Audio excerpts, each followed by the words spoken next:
Então, essas pessoas, com certeza, sem medo de errar. Eu escutei uma vez um testemunho de uma missionária que ela falou. Ela foi evangelizar no interior, aqui mesmo do estado do Amazonas. Para chegar onde ela tinha que chegar, na localidade, ela tinha que pegar uma canoa e remar não sei quantos quilômetros, horas de viagem, remando, não tinha nem motor. Não tinha nem motor na canoa. Remando, remando, remando, remando e cantando a Deus, para chegar lá para fazer um trabalho de Deus. O que aconteceu foi que essa canoa virou no meio do rio, onde só tinha mato para cá, mato para lá e o céu. E essa irmã virou a canoa e ela começou, parece que ela estava sozinha nessa canoa, só ela e Deus.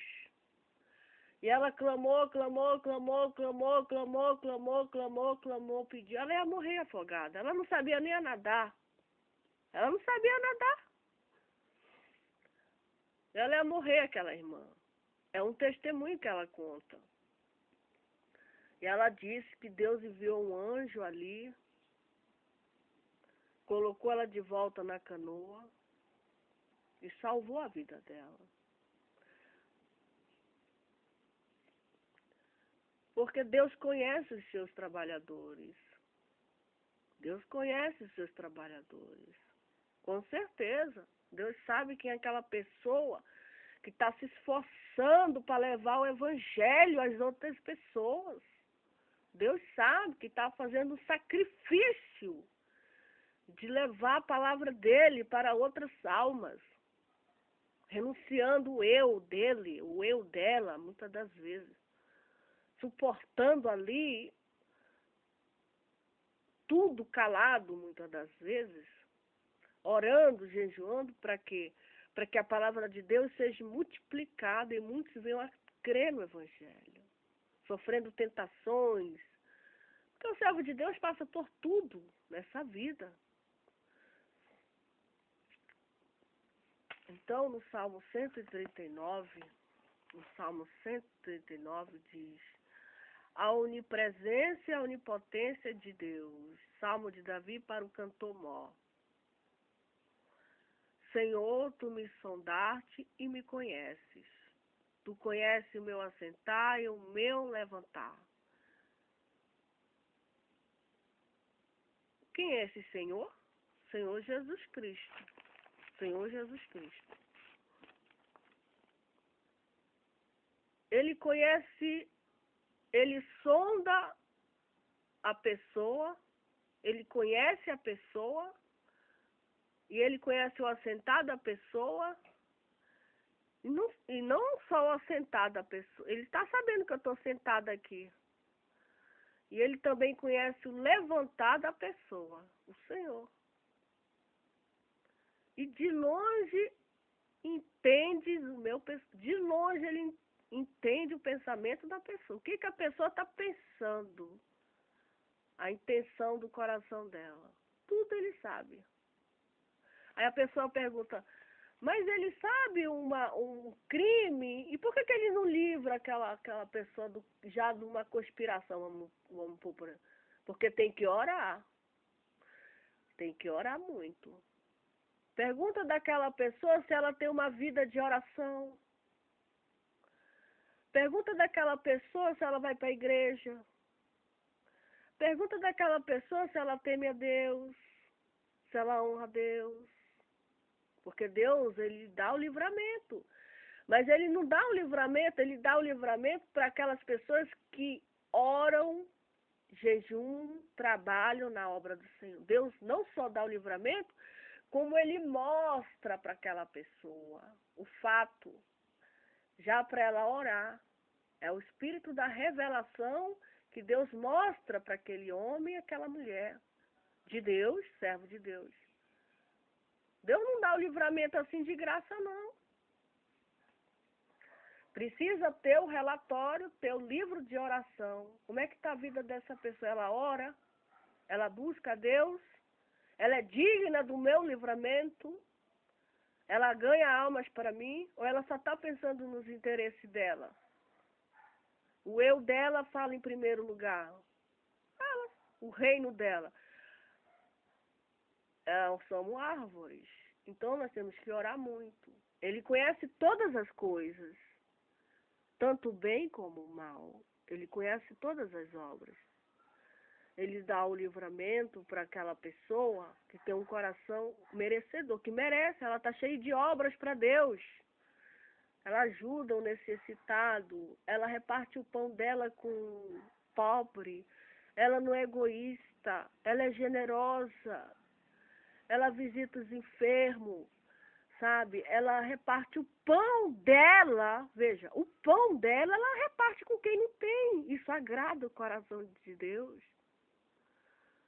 Ela ora, ela chora, ela é uma pessoa quebrantada. E ela ganha almas para Jesus. Ela ainda leva o meu evangelho, ela semeia a minha palavra. Está trabalhando para quem? Para ela ou para mim? Para Deus, está trabalhando para Deus. Ela é funcionária de Deus. Ele é funcionário de Deus. É por isso que Deus dá os livramentos para os seus filhos, suas filhas. Porque ela está sendo útil para quem? Para Deus. Para Deus ela está sendo útil. Porque ela está falando do plano de salvação. O plano de redenção para o mundo. E diante de Deus, ninguém vai dizer, eu não ouvi a irmã fulana falar de Jesus. Eu nunca ouvi o Beltrano, não. O irmão está falando que Jesus é o caminho, Jesus é a verdade, e Jesus é a vida, e que ninguém vai para o Pai senão por Jesus. Que Jesus é o mediador entre Deus e o homem. Só nós estudarmos os livros dos Atos dos Apóstolos, que o apóstolo Pedro fala, Jesus. Apóstolo Paulo fala, Jesus. Os dois apóstolos, Pedro, Paulo, Barnabé, Silas, os mais atuantes que a gente vê registrado no livro de Atos, eles apontam para quem? Jesus. Ele serviu a quem? Jesus. Serviu a Jesus. Eram perseguidos pelo nome de Jesus. Funcionário, serve a quem? A Jesus. Você serve a quem? A Jesus. Servir a Jesus. E servir a Jesus só mesmo que tem que... Faça-se a tua vontade. Tu me comprou, tu me remiu, tu me tirou lá do mundo, das trevas, para um propósito, para um projeto santo. Servir a Jesus é a coisa mais maravilhosa que existe na terra. Não tem servir a Jesus, adorar a Jesus, amar a Jesus. Não tem coisa mais, como eu já disse, não tem dinheiro que pague nesse mundo. Quem tem Jesus tem tudo no coração. Então ele conhece tudo. Conhece o pensamento, cerca o meu andar, o meu deitar e conhece todos os meus caminhos. É esse Senhor que nós estamos buscando aqui. Esse Senhor que conhece todos os meus caminhos. Ele conhece? Conhece. A Bíblia está dizendo que ele conhece. Se a Bíblia está dizendo que ele conhece, então ele conhece todos os meus caminhos. Sem que haja uma palavra na minha língua, eis que o Senhor tudo conhece. Sem que haja uma palavra na minha língua, uma palavra, eu já falei quantas palavras aqui, já perdi até a conta. Até o silêncio ele conhece da pessoa, até o gemido que a pessoa está gemendo. Ele sabe. Ele conhece. Tu me cercaste em volta e puseste sobre mim a tua mão. Tal ciência é para mim maravilhosíssima, tão alta que não posso atingir. Aí o salmista diz, para onde me irei do teu espírito, ou para onde fugirei da tua face? Para onde? Quem acha que pode se esconder deste Deus? Ah, eu vou fazer uma caverna aqui, eu vou me esconder da face. Deus sabe tudo, Deus vê tudo. Ele viu Jonas dentro do ventre de uma baleia. Jonas, o missionário de Deus, pregou o evangelho a Nínive, a palavra de Deus. Ele estava dentro do ventre de um peixe muito grande, uma baleia.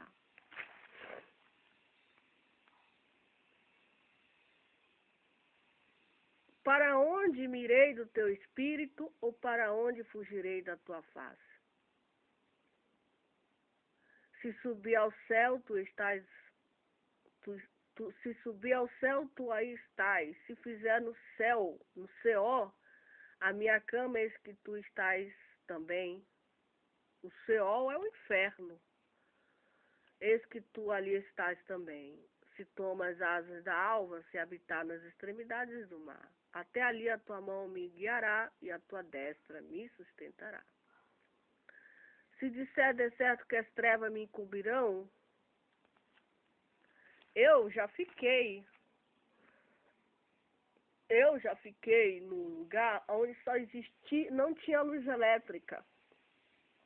Não tinha luz elétrica.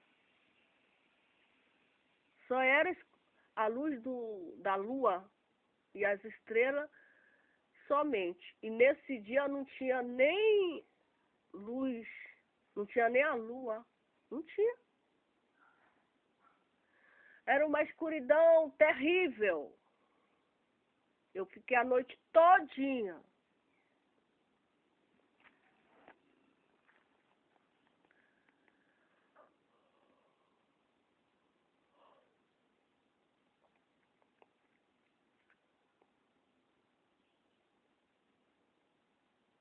Se tomares asas da alva, se habitar na extremidade do mar. Até ali a tua mão me guiará e a tua destra me sustentará. Se disser, de certo que as trevas me cobrirão, então a noite será luz à roda de mim. Nem ainda as trevas me escondem de ti, mas a noite resplandece como o dia. As trevas e a luz são para ti a mesma coisa. Pois possuíste o meu interior, entreteceste-me no ventre de minha mãe. Entreteceste no ventre da minha mãe. Eu te louvarei porque de modo terrível e tão maravilhoso fui formado. Maravilhosas são as tuas obras e a minha alma o sabe muito bem. Os meus ossos não te foram encobertos quando no oculto fui formado e entretecido como nas profundezas da terra. Os teus olhos viram o meu corpo ainda informe. E no teu livro todas estas coisas foram escritas, as quais iam sendo dia a dia formado quando nem ainda uma delas havia. E quão preciosos são para mim, ó Deus, os teus pensamentos, quão grande é a soma deles. Se os contasse, seriam em maior número do que a areia. Quando acordo ainda estou contigo. Ó Deus, tu matarás de certo o ímpio. Apartai-vos, portanto, de mim, homens de sangue, pois falo malvadamente contra ti, e os teus inimigos tomam teu nome em vão. Não aborrece eu, Senhor, aqueles que te aborrecem, e não me aflige por causa dos que se levantam contra ti? Aborreço com ódio completo, tenho-os por inimigos. Sonda-me, ó Deus, e conhece o meu coração. Prova-me e conhece o meu pensamento, os meus pensamentos.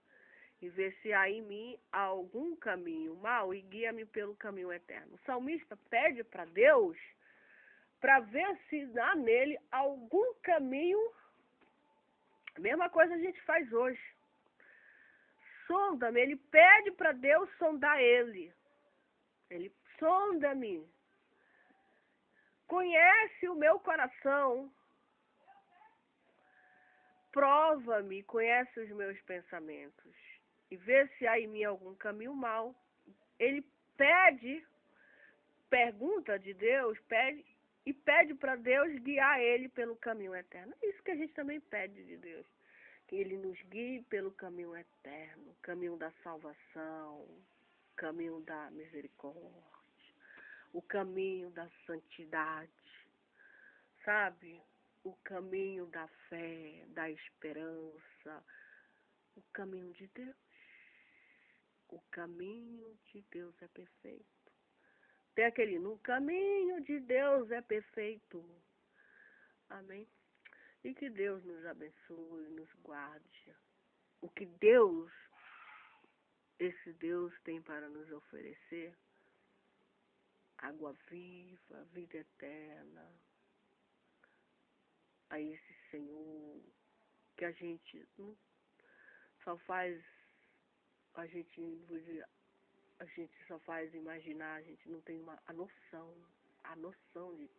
É o Deus de Ezequiel, o Deus de Jeremias, o Deus do salmista Davi, o Deus de Moisés, de Arão, o Deus da Bíblia, o Deus da Bíblia, o Deus da Bíblia, Deus forte, Deus poderoso.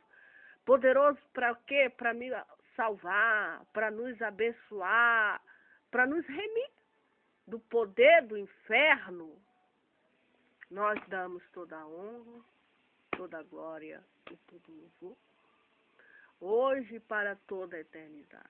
Entregamos na mão desse Deus toda a nossa ansiedade, toda a nossa preocupação, toda a nossa aflição, toda a nossa falta disso, falta daquilo, e que Ele venha preencher o vazio que existe na nossa alma. Só Ele preenche e mais ninguém. Amém. Só Ele e mais ninguém preenche o vazio que o homem e a mulher têm. De quem? De Deus. Só Ele. Amém. Só Jesus Cristo. Amém.